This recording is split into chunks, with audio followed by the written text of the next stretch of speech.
Free is one of these words that we feel we know really well, that we've known our whole life, and yet has changed in definition and meaning radically over the last decade or so. The economics of free in the 20th century and before were pretty simple. They're really, free wasn't really free. There's no such thing as a free lunch. You get what you pay for, et cetera. Free was largely a marketing trick because the underlying economics of stuff was that they cost. They cost something, and you got to pay those costs back pretty quickly.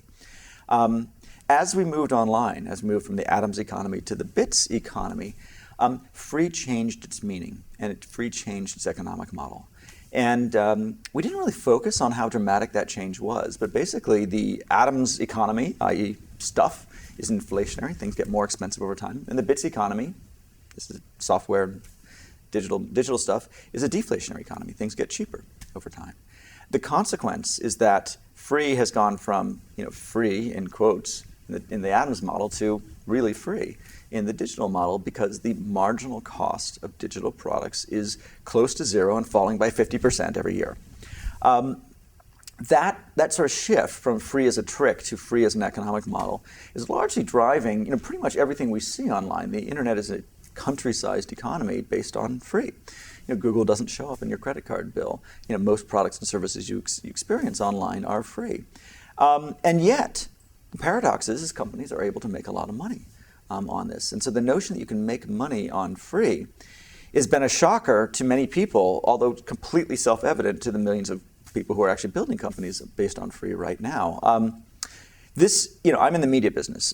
The idea that you can make money from free is not a surprise to the media business. Radio is free to air. Television is free. Our websites are free. We make money from advertising. A third party subsidizes the product so that a first party, or second party, I guess, the audience, gets it for free. Not hard to make money on free. Slightly hard in this particular climate, but in general, that model's been working very well for hundreds of years and will continue to work well.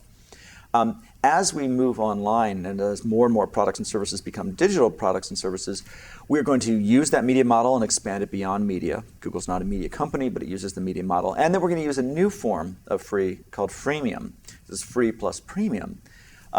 To build new business models built on free, where you use the majority of the audience gets the free product, because free is the best marketing, and a minority who's really, really into the product and prepared to pay a lot for it, chooses to buy a superior form, the premium form, for some price. So the idea of give 90% of your product away for free and charge 10%, and charge for the 10% only works if the marginal cost of the product is close to zero. The cool thing about the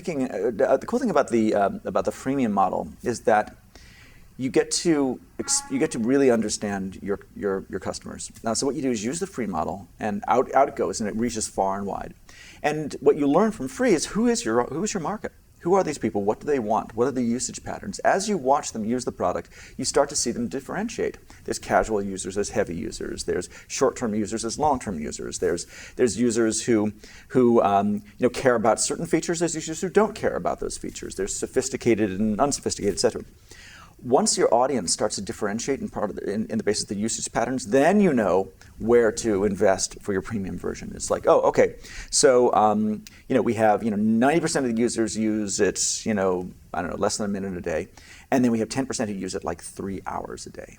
So let's make a product for those power users, and they've already self-identified through the usage behavior. They've already sort of shown what they want. You can sort of ask them even more what else they'd want. And their loyalty to the product is self-evident. At that point, since time is more valuable than money, the time they've invested in the product is worth more to them than the money they would have to pay for the product. And if you can make the product better for the time they invest in it, more productive, more features, maybe save them some time by doing some things easier, they'll happily pay for that.